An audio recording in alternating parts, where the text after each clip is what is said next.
Good morning. On behalf of the Hanover County Board of Supervisors, our staff, I am John Budesky, Hanover County Administrator. I am here with your January 9th, 9:30 a.m. update on water issues in Hanover County. Again, we want to begin with thanking our residents and businesses for your patience during this incident. I want to just remind everybody when we began noticing on Tuesday morning and sharing with our residents further that we were seeing drops in pressures related to the Richmond issue.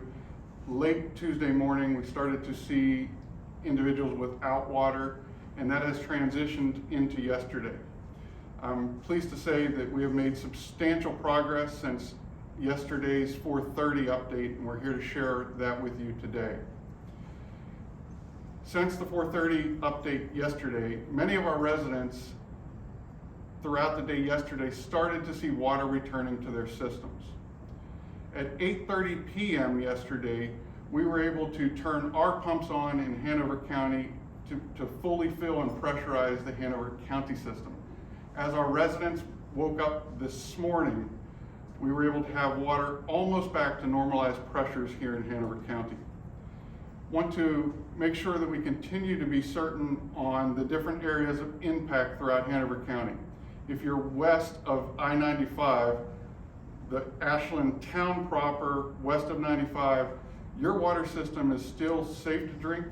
You are not impacted in any way. There is no boil water advisory.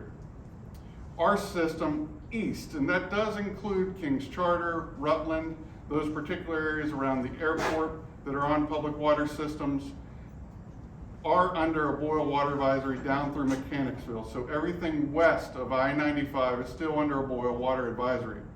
Pressure should be back to basically normal for everybody, and will continually throughout the day continue to pressurize even more.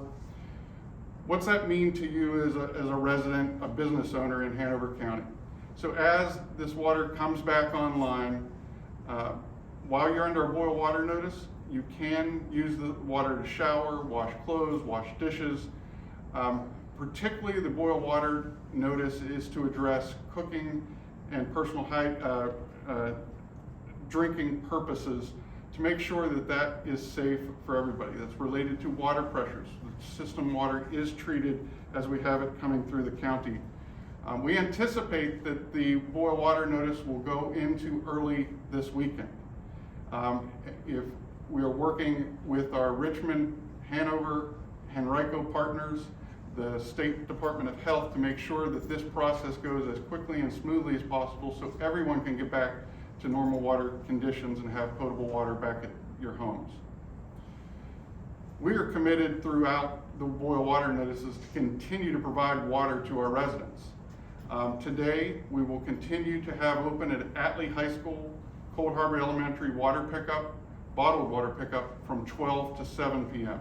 At the courthouse complex and at Bass Pro from 12 to 7 p.m. we will also have potable water sources for you to bring jugs, containers for personal fill up as well. We were going to continue to operate those today. At our 4:30 briefing today, we will update you on the further plans for water distribution in the days to come. Want to make sure that as we are returning to some levels of normalcy, conservation is going to continue to be key as it relates to the water resources. We need to make sure the lines are pressurized so we can do that testing and get back to normal operations as it relates to no longer needing a boil water notice. We will be in communication throughout the day today and tomorrow and beyond if needed to make sure you understand when we lift that boil water advisory. I do want to thank a number of resources for helping us get this information out to the public. It's certainly our commitment to try to make sure residents have as much information as possible. Today's information that I'm sharing with you will be on the Hanover County website, our social media pages. We have released all of this information to the press, and want to thank the press for their coverage to help us getting this information out to all of our residents. We ask that as you're getting this information, please help us share. We want everyone to have as much information as it relates to the impacts of water as possible. We continue to operate our call center That number for residents is 804-365-6024. Again, that number is 804-365-6024. I shared this number. If you have specific questions or issues or concerns, please let us know. That is the number to contact Hanover County. But it's also important to use that number if you know someone in our community that is challenged on getting access to water, especially potable water. Please let us know, and we'll do everything within our means to assist. And so please call that number to let us know if you know someone that's a shut-in, medically challenged, in need. We're here to try to help those residents as well. So please call that 804-365-6024 number. I'm pleased to share that as of midnight last night, Memorial Regional Hospital has also gone off of diversion status. And so what's that mean? They're no longer turning away patients showing up at their ER. They were taking in heart attack patients and stroke patients only for a period of time, and now that is back open to the general public. I want to thank the folks at the hospital for your patience and efforts to make sure you were taking care of Hanover residents as they arrived at the hospital. The bottled water that we have received, I truly have to thank our partners. We've had a number of businesses in our area and the region step up to provide this water. We've had Virginia Artesian step up, Hanover County business. Wegmans has made donations throughout this effort as well.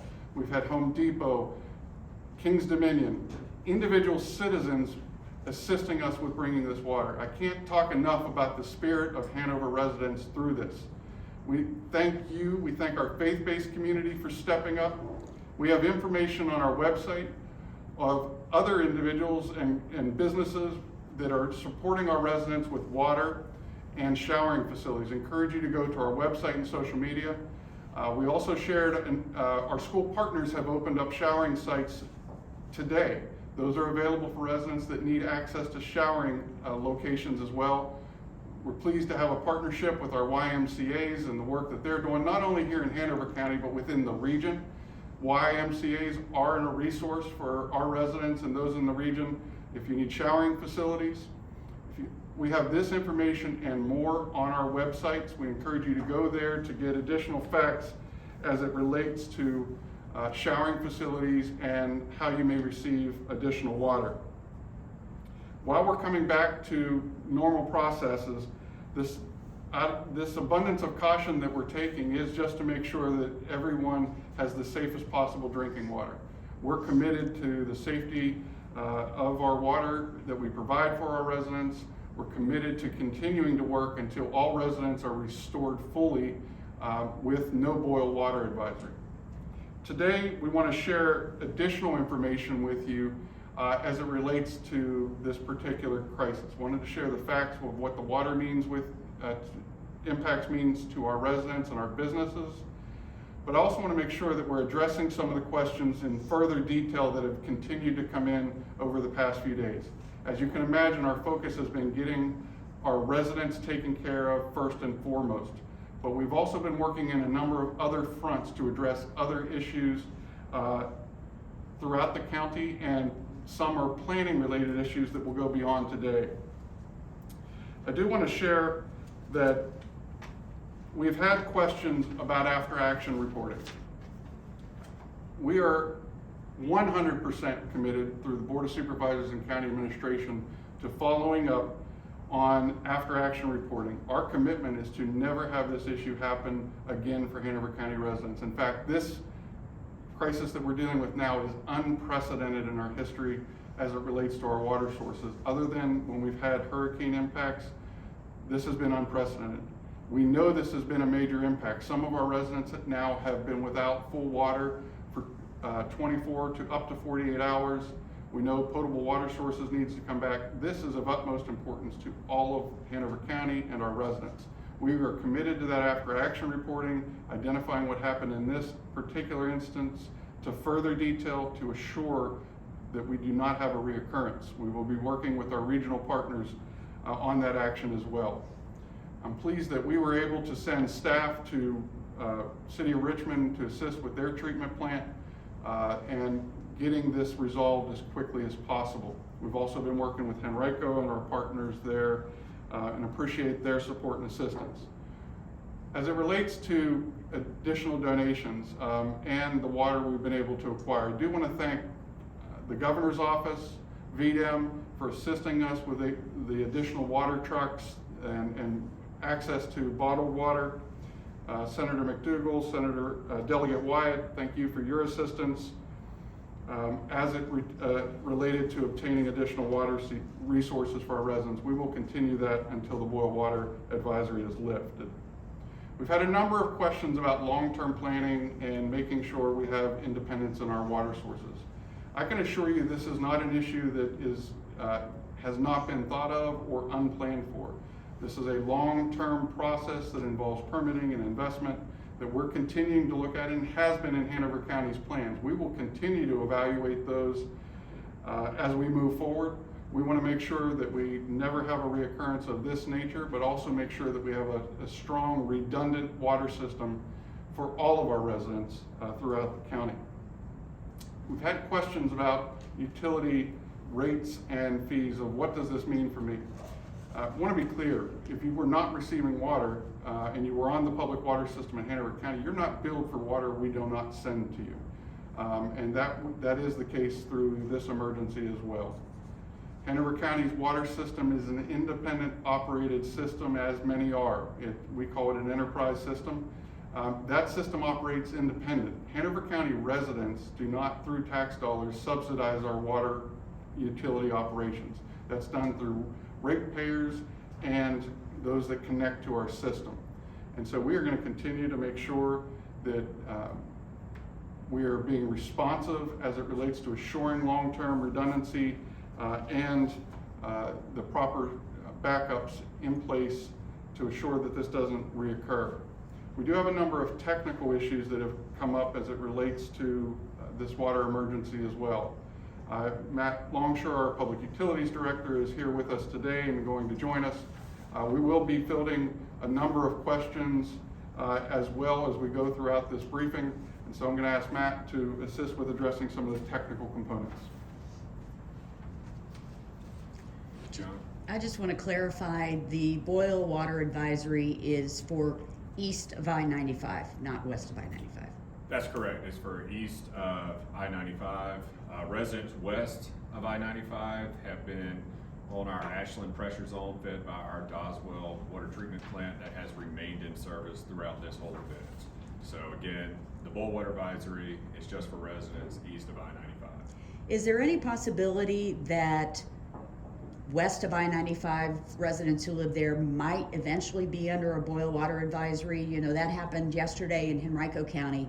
It was just an eastern Henrico issue, and now the entire county is under a boil water advisory.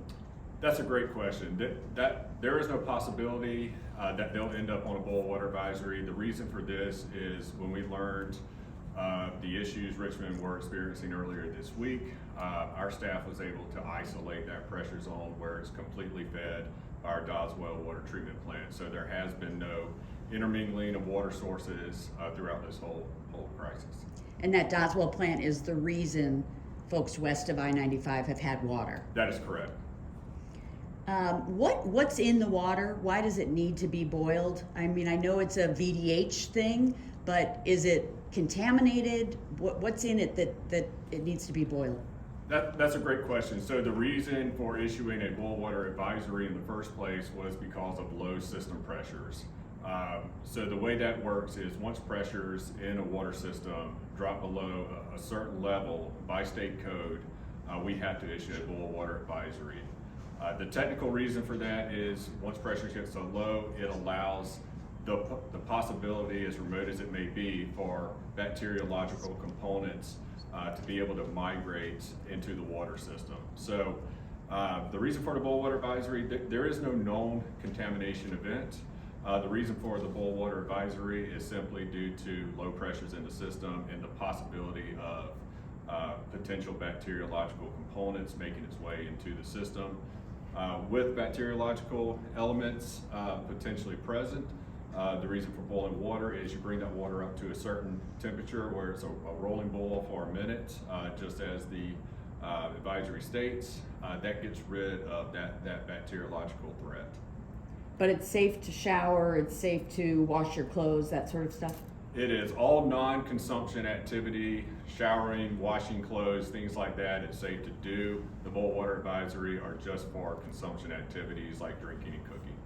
Do residents need to do anything special now that they have water back? Do they have to flush their faucets or leave the water running or anything like that? So now that pressure has been restored and is continuing to be restored as we build system pressures back to normal. Most residents are already starting to see or have seen normal system pressures. Some residents, depending on where you are on the public water system, may see some discolored water, maybe some cloudy water due to air in the water. All that is normal. Those issues will get resolved as water is flushed through the system, and water will be clear again if you've experienced that issue. If residents do see discolored water, cloudy water, what we advise is to run a bathtub inside their house for a few minutes or run a hose bib outside to flush that out of their home system. Can you explain at a time this week when the county was really emphasizing conservation of water early on, we all saw car washes still operating and they use a lot of water. How was that able to happen? Right, so the way most modern day car washes work is they work off of recycled water. So as a car goes through an automated car wash, the water and the detergent components go through that car wash the cars. That water is collected at the bottom of the car wash, cleaned and recycled through the car wash. So for car washes that were on the public system, just for makeup water purposes, that were operating throughout the crisis, if they weren't receiving water from the public system, they were running purely off of recycled water. Do you have any idea when you might be able to start testing the water to eventually get the boil water advisory lifted? That's a great question. We're working in partnership with the City of Richmond and VDH to be informed of when they're doing their testing. We will start our testing today at some point. Again, this is a fluid situation that we're working with in partnership with VDH and our other regional partners to make sure we're running our testing as they're running their testing and getting those results back to the satisfaction of the Virginia Department of Health. That will start today. Is there anything else you think is important to share? So once that testing is started, we have to send those off to a state certified lab, which we have here in Hanover County. Those results will start rolling in approximately 18-24 hours after the initial test. We will have to do a second round of testing after that, which is the reason we've advised of the minimum 48 hours for boil water notice. So again, that testing will start today. We are working in partnership with VDH, the city, and other regional partners to make sure we're getting that testing as soon as we can. But at least we have water. We have water. Okay. Thank you. Thank you, Matt. As we wrap up here today, just a few things. Again, we want to thank you for your patience and understanding. We know this has been trying for many members of our community, and we take that extremely serious. And thank you. I just want to also say that it's amazing to see the outpouring of support from resident to resident, business to business, business to resident, faith community to resident, neighbor to neighbor in Hanover County. The spirit of Hanoverians is unparalleled. Thank you for taking care of each other. This is a community that values each other, values our families, values our businesses, and we just really appreciate your resilience, your support, your commitment. I leave you today with just one ask. While we will be giving you additional updates here at the end of the day, we're basically back to normal other than the boil water advisory. Once we lift that, this emergency will be considered over for the immediate time frame, and we are going to immediately go into after action planning and review. But my ask of you today, the lifeblood of our business community is our small businesses and restaurants. As soon as they get back and operating, I encourage all of you to please patronize our restaurants, our businesses. Those employees, those businesses, those operators have been impacted tremendously here over the past few days. We value them as business members of our community. We value them in their community support that they do every day for us, and it's our turn to do for them. So thank you for your patience. We'll continue to provide you updates. Please look forward to our websites, our social media, the media releases we do with regional-wide press, and we'll continue to get this out over the days to come. Thank you very much.